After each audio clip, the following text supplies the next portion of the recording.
chi si fosse perso le puntate precedenti, parte tutto da qui, dal piazzale Michelangelo, a Firenze. Dopo una sosta veloce a Bologna per incompressioni con un bulbo, vado a Milano, dove bevo qualcosa e provo a fare il pianista.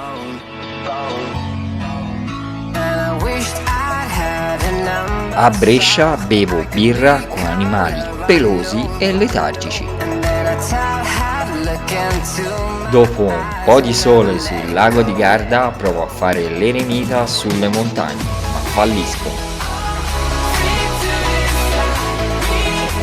Trovo moto anche in cima alle montagne e allora mi do alla dolce vita a Innsbruck. A Fussen mi rifugio in un castello fiabesco.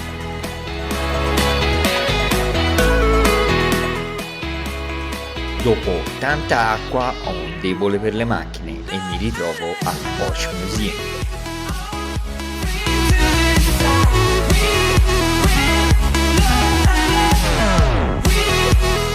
A Colonia mi perdo tra jazz club e piccole chiese.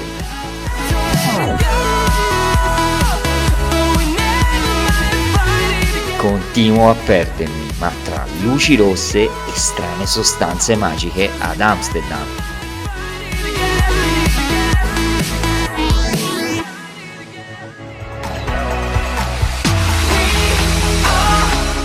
Mi dicono di un grosso atomo con all'interno strane luci e decido di saperne di più.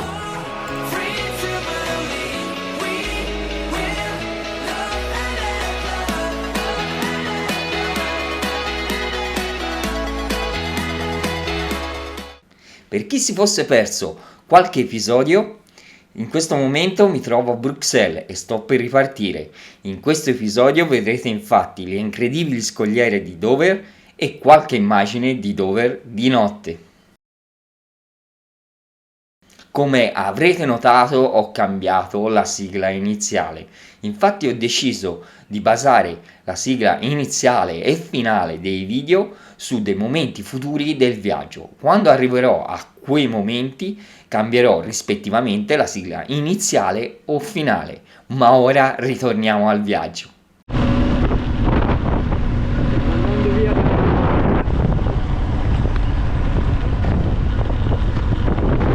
Andando via da Bruxelles, stiamo andando verso Calais per andare domani a Dover. Quindi si fa un po' di campagna del Belgio e poi un po' di campagna.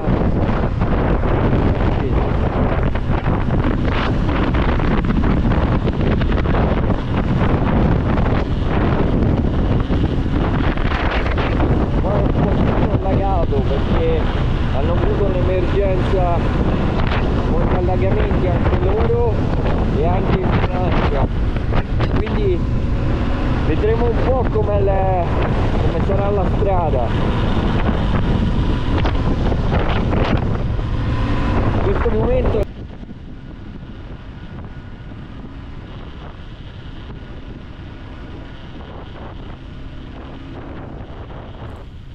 la mattina sono partito da Bruxelles presto, anche se non dovrò fare molta strada per arrivare a Calais in Francia. Il giorno successivo devo prendere una nave per Dover, quindi devo solo arrivare al più tardi entro le 22 a Calais. Senza saperlo, questa decisione si è rilevata provvidenziale perché in quei giorni ci sono state varie alluvioni in tutta Europa e anche in Belgio e in Francia.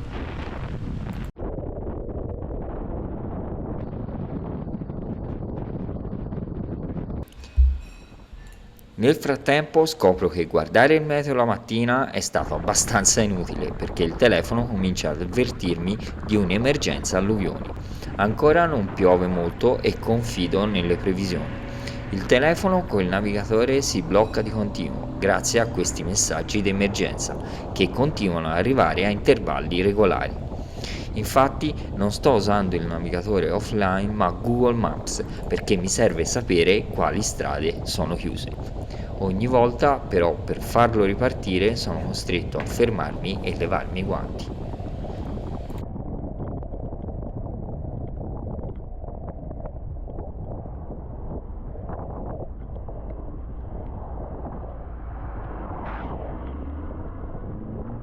Qualche volta ho potuto notare i danni fatti dalla pioggia i giorni precedenti. Comunque sono abbastanza vicino a Calais e arriverò là poco prima delle 22 per il check-in. La sera, dopo aver fatto un po' di spesa, ho dovuto asciugare e ripulire tutto.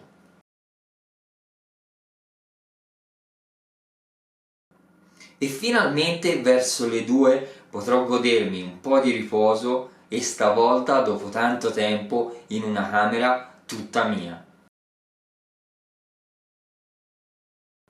Per la prima volta in questo viaggio non sentirò la sveglia. Ed arrivo al porto per i controlli, appena in tempo per poi scoprire che la nave sarebbe partita dopo. Quindi nel frattempo mangio qualcosa e niente, ci vediamo sopra la nave a tra poco. Come vedete c'è un bel po' d'acqua perché è cominciato a piovere davvero forte, così potremo aspettare anche oggi una trentina di minuti sotto l'acqua. A dopo, vado a prendere un po' di fresco.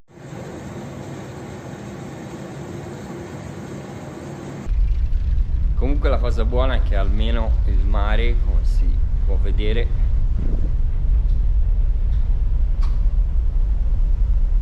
è molto piatto e questa è una buona cosa, soprattutto per come ho legato la moto, perché come avevi visto nel video precedente c'è solo un gancio e non è che mi fidi molto. Ho sentito tanti pareri negativi su Dover e capisco anche le ragioni, ma la scogliera rimane davvero bellissima. Anche con questo tempo guardate quanto è scenica.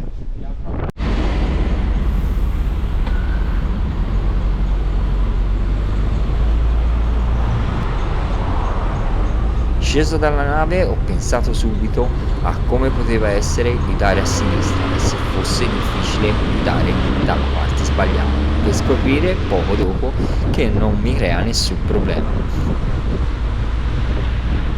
Ok, parliamo un po' di Dover. Dover non è quella città da cartolina che un turista prima di venire in Inghilterra segna. Infatti non ha quella magia di Londra o Liverpool. E anche se ha un sacco di turisti, sono solo turisti di passaggio, quindi è come se non ci fossero.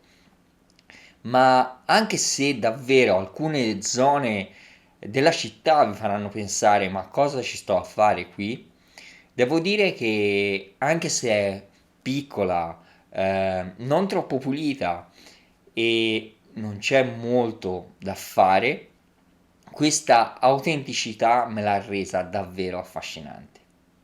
La sera, anche se ero molto stanco, ho deciso comunque di andare a vivere un po' Dover di notte.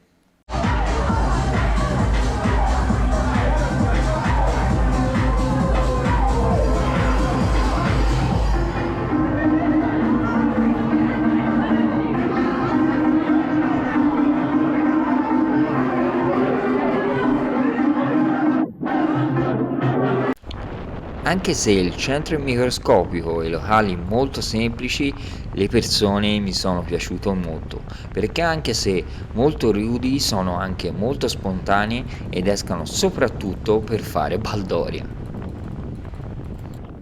Anche questo episodio finisce qua.